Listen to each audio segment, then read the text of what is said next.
Kowe ngerti ora? Dewi oleh SP1. Lah lek nopo to lek? Lek nopo. Pak Direktur kail diare saiki. Bola bali nang WC. Ngerti ora?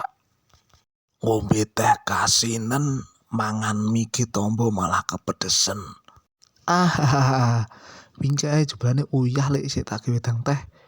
Mine iki jebulane kok mie pedes lek. Ora tak waca bungkuse lek teko tak wadahi wae wingi. Jebule level 100. Rasa guyu, aku yo mules wetenge iki. Kowe ngerti efeke ora? Dewi kon balik gasik saka Inggris. Kon leren 2 minggu lek kerja. Sing mesti dipotong gajine le. Pesawat kon bayar dewi. Ora sida bati malah tombok. Ngapunten lek. Kalau kayak gini terus kurus badanku.